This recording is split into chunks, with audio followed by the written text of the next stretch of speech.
అన్నమయ్య జిల్లా రైల్వే కోడూరు నియోజకవర్గం పుల్లంపేట శ్మశానంలో భూ కబ్జాదారులు శనివారం అర్ధరాత్రి పడగొట్టిన ప్రహారీ గోడను ఎక్కడ ఉన్న గోడను అక్కడ మళ్లీ తిరిగి నిర్మించుకుంటే అన్నమయ్య జిల్లా కలెక్టర్ కార్యాలయం దగ్గర, అన్నమయ్య జిల్లా ఎస్పీ కార్యాలయం దగ్గర హైవే రోడ్డుపై ధర్నాలు చేస్తామంటూ పుల్లంపేట పంచాయతీ ప్రజలు హెచ్చరించారు. అన్నమయ్య జిల్లా రైల్వే కోడూరు నియోజకవర్గము పుల్లంపేట మండలము పుల్లంపేట గ్రామ పంచాయతీ సర్పంచ్ అకేపాటి శ్రీనివాసరెడ్డి అని నేను గౌరవ మాన్యశ్రీ ఆంధ్రప్రదేశ్ ముఖ్యమంత్రి వర్యులు నారా చంద్రబాబు నాయుడు గారికి మరియు డిప్యూటీ సీఎం కొనిదెల పవన్ కళ్యాణ్ గారికి మరియు రాష్ట్ర హోంమంత్రి వంగలపూడి అనితా మేడం గారికి మరియు మా రైల్వే కోడూరు నియోజకవర్గం విప్ శాసనసభ్యులు ఆరవ శ్రీధర్ గారికి తర్వాత తెలుగుదేశం ఇన్ఛార్జ్ గౌరవ ముక్క రూపానందరెడ్డి గారికి మరియు కూటమి పెద్ద పెద్ద నాయకులకు నా యొక్క నమస్కారాలతో నా యొక్క విజ్ఞప్తి.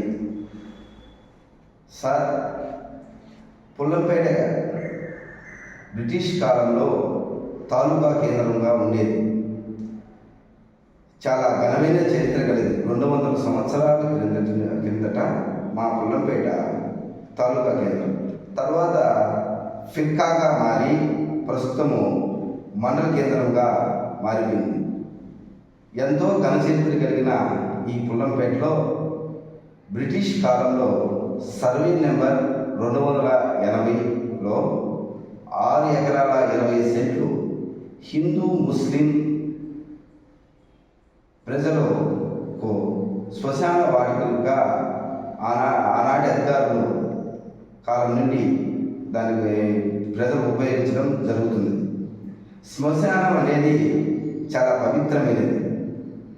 మానవుడు కాలం చెల్లిన తర్వాత, స్వర్గస్థులైన తర్వాత సంతోషంగా శ్మశానంలో వారి యొక్క అంత్యక్రియలు చేయడం జరుగుతుంది. మనకు ప్రతి ఊరికి ప్రార్థనాలయాలు, మసీదు, గుడి, చర్చి, బడి ఇవన్నిటివి చాలా ప్రధానమైనవి, పవిత్రమైనవి. శ్మశానం కూడా చాలా పవిత్రమైనది. వీటిని కాపాడుకోవాల్సిన బాధ్యత ప్రతి ఒక్కరి మీద ఉంది. ఈ యొక్క హిందూ శ్మశాన వాటికలో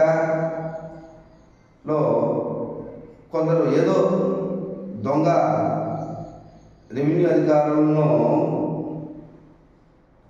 లోపరుచుకొని కొన్ని దొంగ పట్టాలు సృష్టించుకొని ఆన్లైన్ చేసుకోవడము, వాటిని డికేటివ్ ఆ శ్మశాన స్థలాలను మరి ఎవరికో అమ్మేదానికి ప్రయత్నించడము గతంలో జరిగింది. పుల్లంపేట జనాభా ప్రస్తుతం సుమారుగా 6,000 వరకు 5-6,000 జనాభా మాకుంది. మాకున్న ఆ స్థలంలోనే గతంలో మాకు ఇక్కడ స్థలం టౌన్లో ప్రభుత్వ భూమి లేదు. ఆ ప్రభుత్వ భూమిలోనే కొన్ని ప్రభుత్వ కార్యాలయాలు కూడా నిర్మించడం జరిగింది.